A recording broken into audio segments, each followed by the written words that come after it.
Bonjour, nous abordons aujourd'hui le symbolisme, ce mouvement poétique qui est apparu au XIXe siècle, à la seconde moitié du XIXe siècle, le contexte de ce mouvement, les principes et quelques poèmes importants.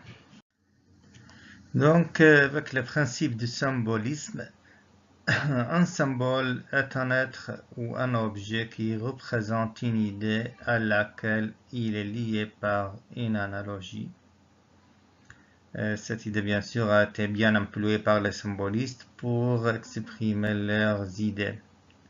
Le monde ne se limite pas à la matière, aux phénomènes physiques. Il est fait de représentations et n'existe qu'en fonction des idées que nous en avons. Le symbole permet alors de donner une forme à ces idées et donc d'atteindre par analogie des vérités inaccessibles au raisonnement logique. Donc, c'est toujours une insistance sur le symbole. Nous allons voir le développement de cette idée plus clair dans d'autres idées. L'art de la suggestion. Le poète en particulier, au lieu de décrire directement les choses, les évoque à travers les sensations pures qu'elles ont suscitées en lui. Et ici, nous passons ou nous arrivons pour l'idée très importante de Mallarmé, dans laquelle il exprime sa philosophie pour le symbolisme en général, pour la poésie, et pour tout ce qu'il voit nécessaire pour le symbolisme. Nommer un objet, c'est supprimer les trois quarts de la jouissance du poème, qui est faite de deviner peu à peu. Suggérer, voilà le rêve. Il doit toujours y avoir une énigme en poésie et c'est le but de la littérature. Donc, il ne faut pas nommer les objets. Il ne faut pas nommer les objets parce que cela supprime la jouissance du poème. Il faut laisser quelques énigmes, il faut laisser quelques secrets pour laisser le lecteur essayer, pour laisser le lecteur deviner et sonder les secrets du poème.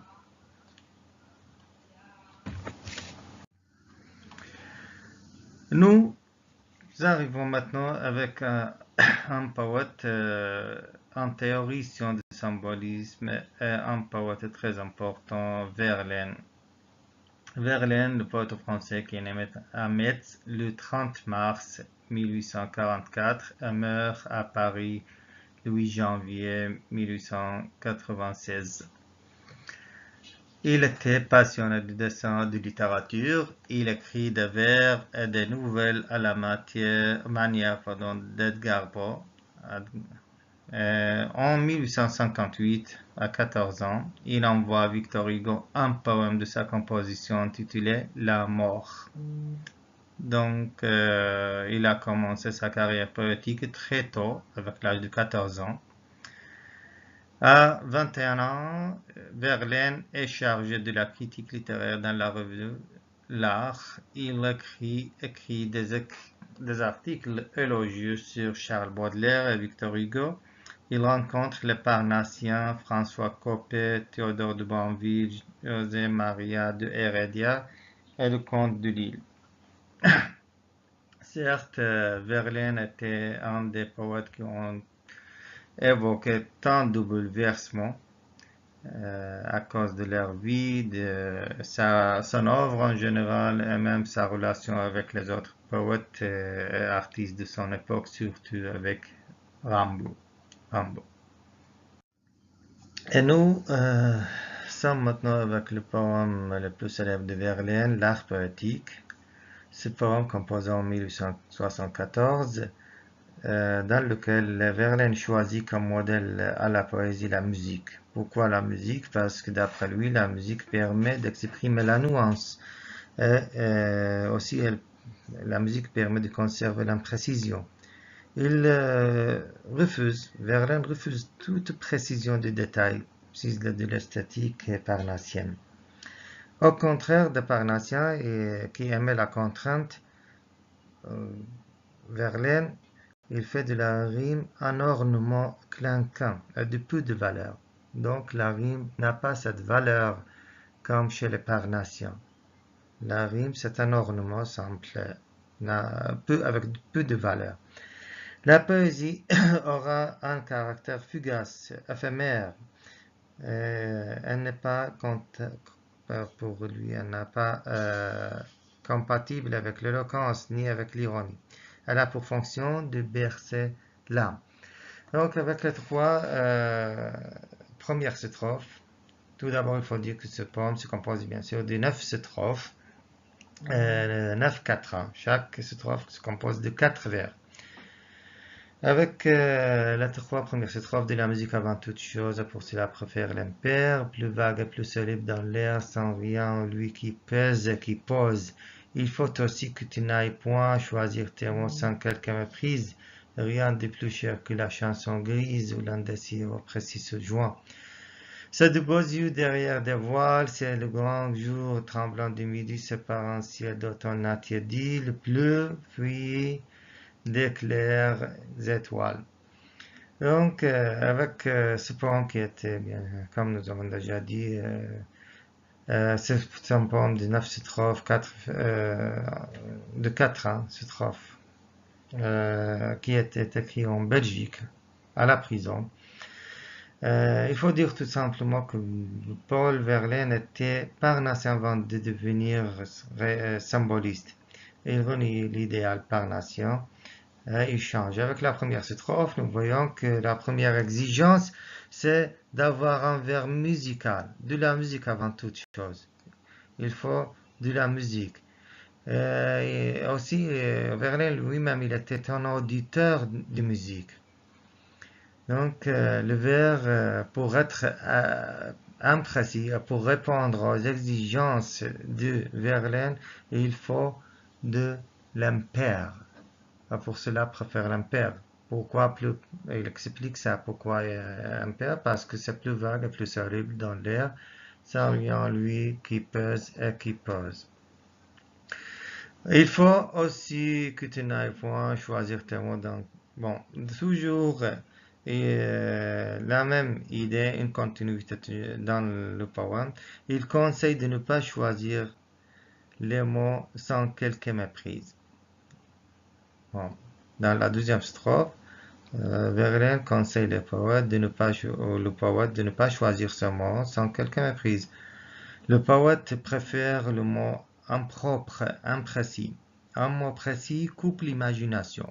Il ne faut pas couper l'imagination, il faut laisser l'imagination continuer pour le lecteur et pour le poète lui-même. Donc, il faut choisir des mots impropres. Le mot imprécis donne l'imagination et pousse le lecteur à rêver. Troisième strophe, c'est de beaux yeux derrière des voiles, c'est le grand jour tremblant de midi, c'est par un ciel d'automne attiédi, le bleu fouillis de claires étoiles. Il nous donne dans cette strophe 4 exemples de combinaison avec de précis et de imprécis. Bon, nous voyons des mots qui indiquent toujours l'idée de Verlaine. Les étoiles ne sont pas bleues, bien sûr, mais le mot bleu plaît et fait rêver. C'est ça, il a utilisé ce mot pour donner l'imagination et le charme de ce mot qui fait rêver. Nous continuons avec le poème avec les strophes 4, 5, 6, 7. Avec ces strophes, car nous voulons la nuance encore. Nous voulons la nuance. Toujours la nuance. Pas la couleur, rien que la nuance. Rien que la nuance. Toujours une insistance sur la nuance. Oh, la nuance, seule fiance. Le rêve au rêve et la flûte au corps. Comme c'est toujours vraiment une continuité. La nuance, le mot qui a été écrit 3 fois, premier vers, deuxième vers et troisième vers, la nuance. Dans cette strophe, quatrième strophe, 3 fois a été répété le mot nuance. Et tout cela pour montrer l'importance de ce mot Quand on a de la nuance, ça oppose à la couleur. Le mot nuance, pourquoi le mot nuance? Parce que la couleur était le fait des romantiques et des parnassiens. Pour lui, il choisit un chemin tout à fait autre. Il veut quelque chose de plus discret, plus vague. Avec cinquième strophe, au fouillis de plus loin la pointe assassine, les esprits cruels rire impur, qui font pleurer les yeux de l'azur et tous ces tailles de basse cuisine. Il commence avec des interdictions. Il fuit, il faut, c'est avec l'injonction, il utilise l'impératif, fuit de plus loin la pointe assassine. Il veut éliminer de la poésie tous les corps étrangers. La pointe, l'esprit, le rire, l'éloquence, la rime. Il utilise avec le troisième vers l'azur. L'azur, c'est un mot clé chez Mallarmé. C'est la poésie, l'idéal, l'esprit qui est comparé à la ici avec la quatrième vers. Tout s'étale. Donc il faut, si nous lisons le troisième ou quatrième vers, qui font pleurer les yeux de l'azur, et tout s'étale de basse cuisine. Donc tout est de basse, il compare la mauvaise poésie par l'ail de basse cuisine. Avec sixième strophe, prends l'éloquence à tort lui, son coup te fera bien train d'énergie, de rendre un peu la rime assagie. Si l'on y veille, elle ira jusqu'où. Avec cette sixième strophe, avec donc cette sixième strophe, il y a une idée qui attire le poète. Il montre dans cette idée que l'éloquence, il faut dire bien sûr que l'éloquence pour lui et pour le symboliste, ce n'est pas de la poésie. C'est pour cela qu'il propose le premier vers, prendre l'éloquence et tord lui son cours. Donc, il s'oppose au romantique dans ce point, qui insiste sur l'éloquence, bien sûr, la parnassion aussi. Le romantique et le parnassion insistent sur l'éloquence. L'éloquence est comparée à une volaille dont on tord le cou, comme nous voyons avec le premier vers. Tord-lui son cou. Tu feras bien un train d'énergie, etc. Dans cette strophe, la strophe suivante, strophe 7 aussi, nous voyons toujours la même insistance du poète dans son idée contre la rime. Et ici, la strophe 7, 8, 9. Oh, qui dira le tort de la rime? Quel enfant sourd ou quel nègre fou nous a forgé ce bijou d'un sou, qui sont creux et faux sous la lime. De la musique encore et toujours, que ton vers soit la chose envolée, qu'on sent qui fuit d'une âme en allée vers d'autres cieux, à d'autres amours. Que ton vers soit la bonne aventure éparse au vent crispé du matin, qui va Florent, l'amante et le thème, et tout le reste est littérature. Donc, avec les strophes 7, 8, 9, toujours la même idée, mais avec la strophe numéro 7, c'est une idée qui était bien liée avec la sixième strophe, c'est l'idée de refuter la rime. Il faut refuter la rime. La rime a peu de valeur, tout simplement. Payé par un enfant comme un enfant sourd. Il s'adresse ici aux parnassiens qui sont partisans de la rime riche. Il ne condamne pas la rime, il condamne la rime trop recherchée. Il ne faut pas chercher la rime trop recherchée. Donc, c'est pas la rime elle-même, mais la rime trop recherchée. Parce qu'elle sonne trop, mais sous la lime. Trop, c'est trop. La preuve, c'est que son poème est rimé, comme nous voyons A, B, B, A. Dans la 8e strophe de la musique encore toujours que ton vers soit. Bon, c'est toujours une répétition de l'idée de la musique. Il répète l'idée de qui insiste sur la musique et il veut que le vers soit comme la chose envolée, la chose qu'on ne peut pas vraiment découvrir tous ses secrets. Qu'on sent qu'il fuit d'une âme en aller vers d'autres cieux. Bon, c'est du rêve, il est insistant sur le mot de rêve et les autres. Le vers doit être léger, représente un envol. Dernière strophe, que ton vers soit la bonne aventure, parce, etc. Toujours comme nous voyons, c'est la poésie qui est répandue un peu partout. La poésie est répandue un peu partout. Le vent ici transforme l'odeur, représente ici bien sûr la convention, ici la pose, la rhétorique, l'artifice bien sûr. Le poème représente ici son idéal de vers est très musical. Vraiment, le poème de Verlaine représente l'idéal de Verlaine de vers très musical. Toujours la musique, de la musique avant toute chose, parce que ton vers soit la bonne aventure. Donc, ça doit être une aventure et une bonne aventure. Il faut être comme le vent qui transforme l'odeur.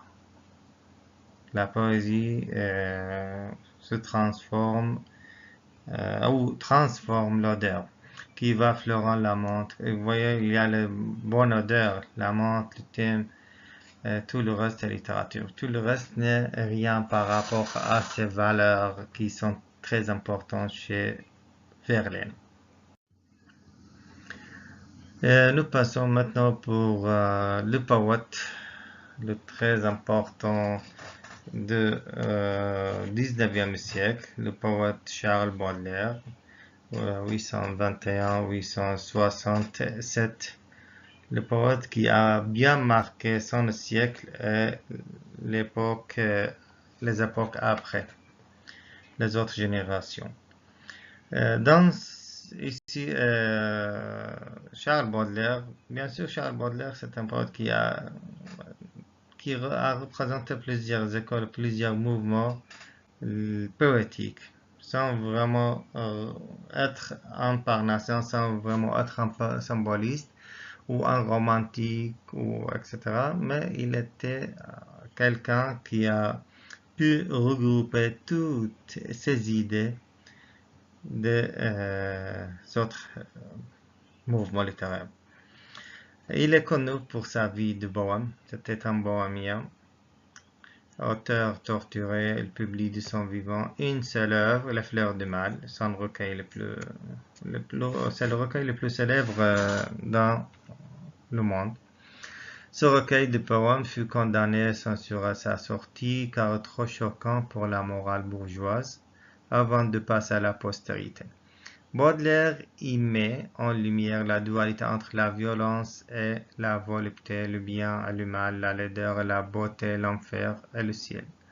Donc, il y a plusieurs idées dans ce recueil. C'est toujours la dualité entre... nous avons toujours la dualité. Il dépense sans compter l'héritage qu'il a reçu de son père, ce qui insiste sa famille à le placer sous tutelle judiciaire. Il a perdu son argent, il était obligé de vivre de continuer sa vie bohémienne et de travailler parfois comme journaliste, comme nous voyons ici. Il est alors contraint de travailler pour survenir à ses besoins et devient journaliste et critique d'art. Il se forme un goût de l'esthétique. Il commence à écrire certains poèmes de fleurs du mal. Donc, nous pouvons dire qu'il a vécu une vie d'aventure, mais une vie aussi difficile du point de vue financier. Une vie d'aventure avec plusieurs femmes.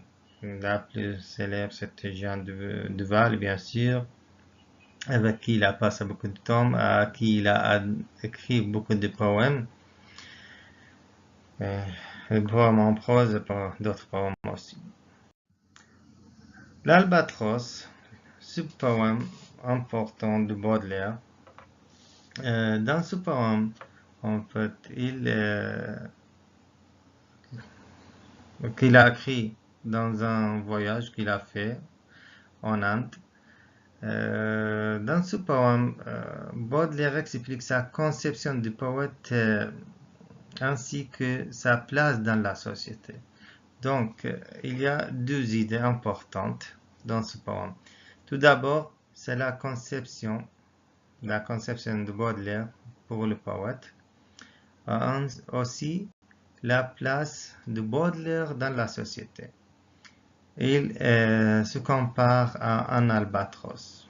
Baudelaire, dans ce poème, se compare à un albatros. Nous avons dans ce poème quatre strophes, 4 ans, avec rime alexandrine, rime croisée. Avec les deux premières strophes, souvent, pour s'amuser, les hommes d'équipage prennent des albatros, ce vastes oiseaux des mers qui suivent indolents compagnons de voyage le navire, et glissant sur les gouffres amers. À peine les ont-ils déposés sur les planches que ces rois de l'azur maladroits ont eu laissent ici piteusement leurs grandes ailes blanches comme des avirons traînés à côté d'eux. Donc, avec les deux premières strophes, il y a une description de l'état d'Albatros parmi ces hommes d'équipage qui se moquent de lui. Aussi, il débute comme un récit ici.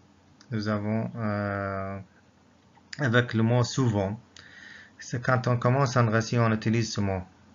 Quand quelqu'un utilise à réciter ou raconte quelque chose, on utilise normalement ce mot. Donc, il débute comme un récit, avec le ton aussi, les marins qui se livrent à un jeu. Mais souvent, nous voyons il y a une répétition avec ce mot. Donc, quand il y a souvent, c'est-à-dire il y a une habitude, souvent pour s'amuser. Il donne 12e indice. Qu'est-ce qu'il y a? Il y a un amusement. Les hommes qui s'amusent, ils s'amusent de quoi? Ils s'amusent de torturer l'albatros. Avec la deuxième strophe, il y a l'évolution avec à peine. À peine le mot avec lequel il commence cette strophe. Donc la première strophe pourrait être le portrait de l'albatros et la deuxième strophe portrait place d'albatros. Deuxième et troisième strophe, c'est le portrait et la place d'albatros. Donc, à peine, évolution avec ce mot, à peine. Les marins s'amusent à capturer les oiseaux qui sont dans l'air, parmi l'albatros. Donc, c'est pour s'amuser. Ils capturent l'albatros et les autres oiseaux pour s'amuser. Et il y a bien sûr beaucoup de ponctuation dans cette strophe, dans ce poème. En général, il y a ce qui pose une lenteur dans le poème. Quand on lit un poème avec beaucoup de ponctuation, on est obligé de lire un peu lentement. Donc, à peine les ont-ils déposés sur les planches que ces rois de l'azur, maladroits et honteux, laissent piteusement leurs grandes ailes blanches. Donc, comme nous avons déjà dit, la ponctuation ici pose une lenteur.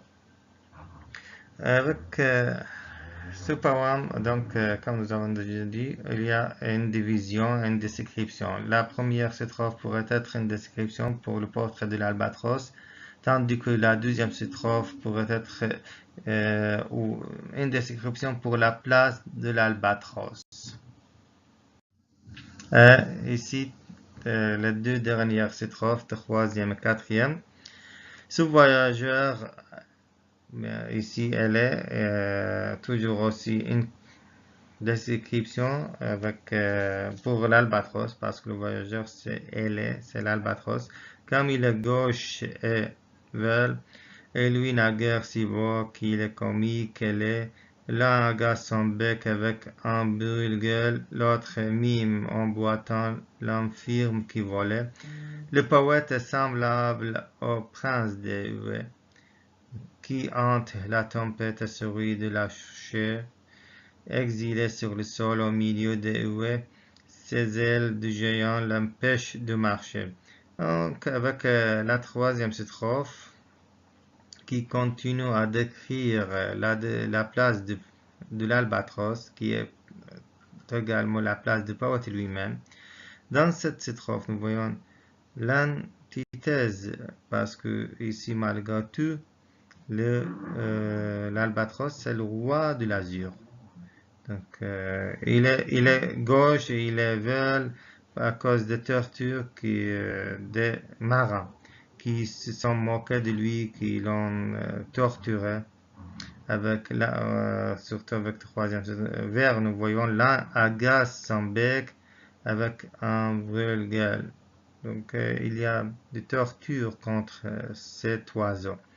Avec la quatrième strophe, ici, le poète unifie son expérience amère dans la vie avec cette expérience amère avec sa famille, sa société. Il unifie cette expérience avec l'expérience de l'albatros avec les marins. Donc, il y a une comparaison. Et il y a une comparaison entre lui et l'albatros. Entre lui, Baudelaire, et sa relation avec la famille, la société, les autres.